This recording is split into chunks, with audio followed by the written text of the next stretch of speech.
Okay, the synthesis of all the information that I have received regarding my daughter Ava is that she is in Erickson's psychosocial stage of industry versus inferiority.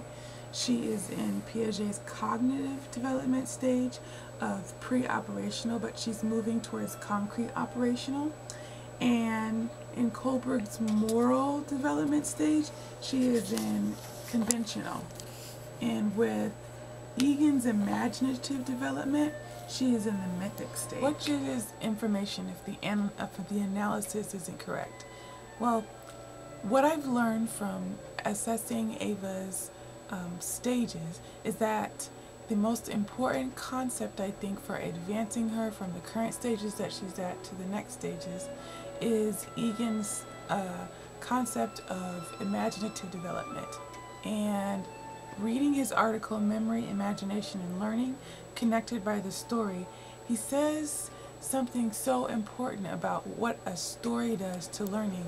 Egan says, thinking of teaching as storytelling also encourages us to think of the curriculum as a collection of the great stories of our culture. In Egan's article, The Cognitive Tools of Children's Imagination, he explains that one of the most important ingredients in making sure that a child's cognitive development progresses is storytelling.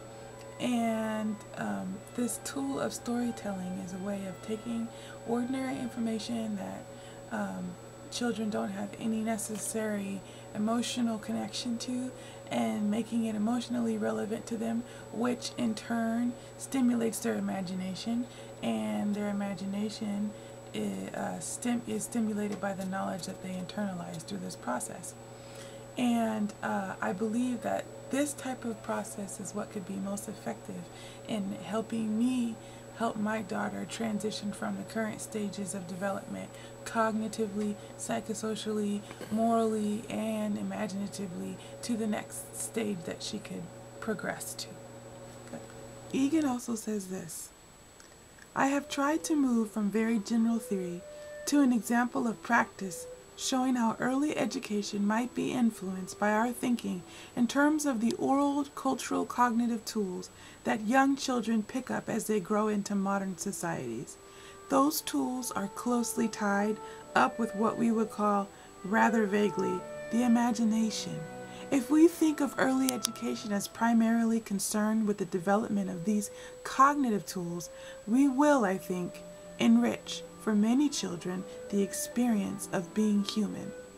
So my goal, and what I'm finding as my desires increase to be in the classroom, my goal is to create an environment for students and for my own children where knowledge will be not a chore or something that they have to do, but something that they love to do regardless of their cognitive abilities when they enter the classroom. And this is primarily what I'll be taking away.